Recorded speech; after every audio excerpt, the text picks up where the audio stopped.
Eu sou Hildegard Schneider e líder de World Wide Wings. E aí vem o episódio 87 da minha série O Despertar da Noiva, com o tema Rastreando o Êxodo por toda a Bíblia, parte 2. O episódio de hoje está conectado com o episódio 85 e, portanto, com a parábola do filho pródigo de Lucas 15, 11-32. O filho mais novo, que acabou entre os porcos, lamenta, assim como a casa de Efraim. Ouvi claramente Efraim lamentando-se. Tu me corrigiste como um bezerro indomado e fui disciplinado. Restaura-me para que eu seja de fato restaurado, porquanto tu és Yahvé, o meu Elohim. Em verdade, depois de desviar-me, eu me arrependi profundamente. Depois que compreendi, bati no meu peito em sinal de arrependimento. Estou deveras envergonhado e humilhado, porque trago sobre a minha pessoa a desgraça da minha inconsequência juvenil. Jeremias 31, 18-19. A casa de Israel, ou a casa de Efraim, está nesse processo de retorno por cerca de 20 a 30 anos. Ela está em processo de reeducação e mudança de estilo de vida, de acordo com as instruções do pai, conforme encontradas na Torá. E porque o filho mais novo, a casa de Israel, Efraim, se humilha e se arrepende por ter transgredido os ensinamentos de Yahvé, o pai traz novas vestes para ele, a melhor vestes que ele tem. E esta veste é um talit, um chale de oração judaico que simboliza todos os 613 mandamentos com seus fios e 4 franjas, tzitzit. O valor numérico para tzitzit é 600. Adicione o número 8 para os fios e o número 5 para os nós e você obtém o número 613. Depois disso, o pai ordena que seus servos coloquem um anel na mão de seu filho. Este anel simboliza que o pai reconhece Efraim como seu filho primogênito, porque sou pai para Israel e Efraim é meu primogênito. Jeremias 31, 9. Um anel selo fala de autoridade, como aprendemos em Gênesis. O faraó disse mais a José: Vê, eu te estabeleço sobre toda a terra do Egito. E o faraó tirou do dedo seu anel selo e o colocou no dedo de José.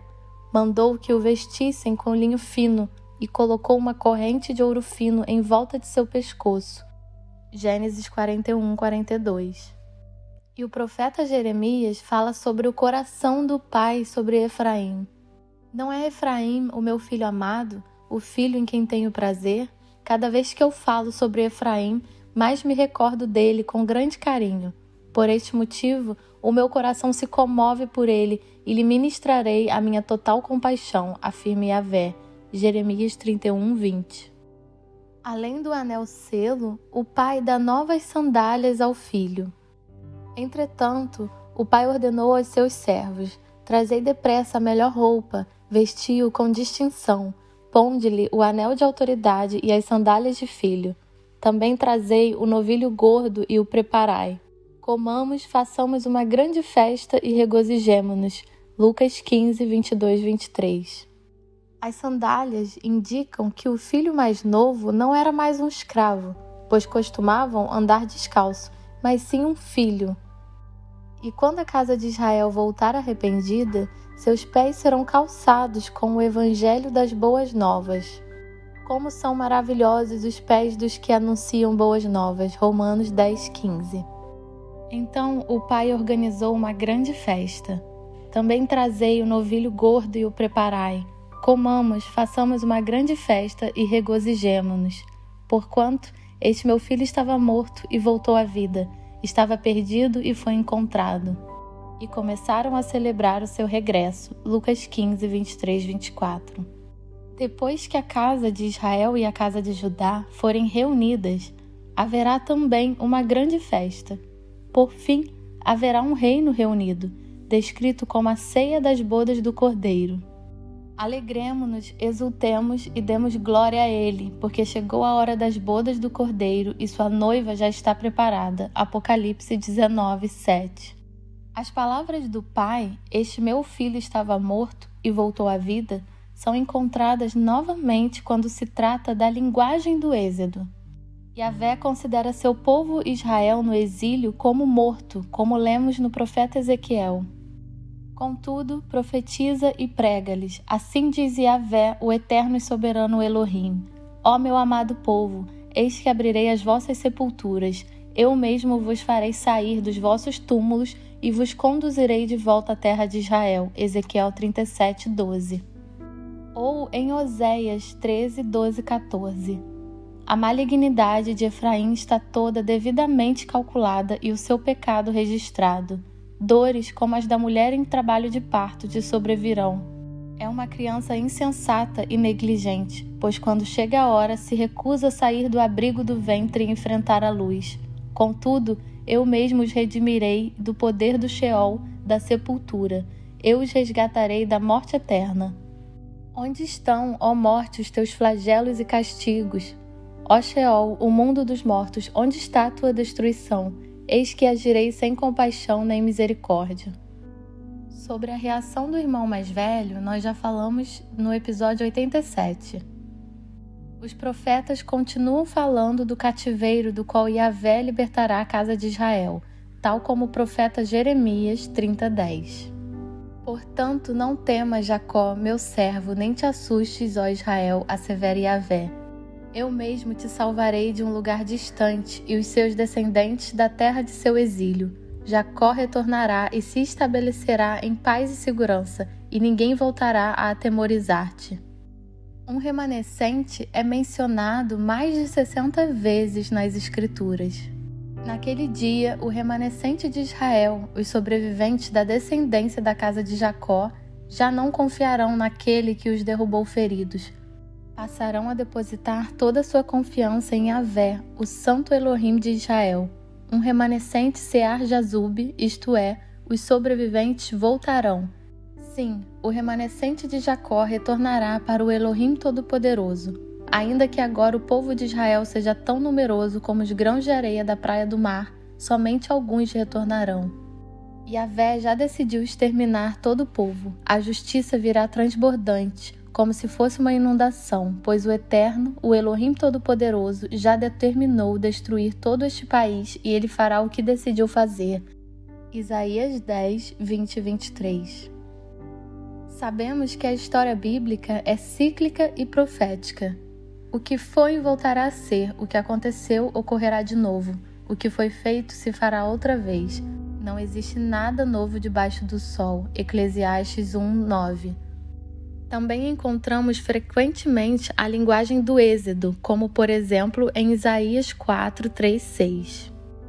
E aqueles que restarem em Sião e permanecerem em Jerusalém serão chamados santos, isto é, todo o que estiver inscrito para viver em Jerusalém.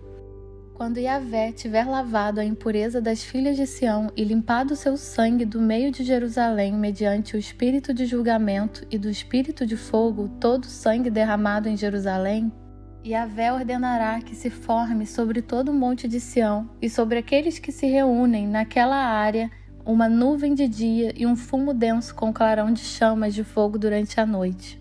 A glória cobrirá como um grande abrigo, será uma cobertura e sombra para o calor do dia e um refúgio aconchegante e seguro contra as intempéries e a chuva. Sobre os remanescentes haverá uma nuvem durante o dia e um fumo denso com clarão de chamar de fogo durante a noite. Também conhecemos esses dois pilares do primeiro Êxodo. Embora Israel e Judá eventualmente retornem à terra de Abraão, Isaque e Jacó, eles primeiro experimentarão um tempo de grande tribulação e dificuldades. Assim diz Yahvé: ouvimos gritos horríveis de grande pavor, mas nenhum brado de paz. Indagai, pois, e considerai se um homem é capaz de dar à luz. Ora, por que então vejo todos os homens com as mãos sobre o ventre, como é comum às mulheres em trabalho de parto? Por que todos os rostos estão descorados, pálidos? Ah, como será terrível aquele dia, incomparavelmente doloroso. Será um tempo de tremenda angústia para Jacó, contudo, ele será salvo. Jeremias 30, 5, 7. Isto é o que deve acontecer antes do segundo Êxodo. Observe que está escrito a angústia de Jacó. Elohim faz com que os descendentes de Jacó caiam em grande tribulação por causa de seus pecados. Este tempo de crise sem precedentes, incomparável, corresponde ao tempo da grande tribulação sobre a qual Yeshua adverte. E assim, quando virdes a profanação horrível da qual falou o profeta Daniel no lugar santo, então os que estiverem na Judéia fujam para os montes. Quem estiver sobre o telhado de sua casa não desça para retirar dela coisa alguma, e aquele que estiver no campo não volte para pegar sua túnica. Porquanto haverá nessa época grande tribulação, como jamais aconteceu desde o início do mundo até agora, nem nunca mais haverá.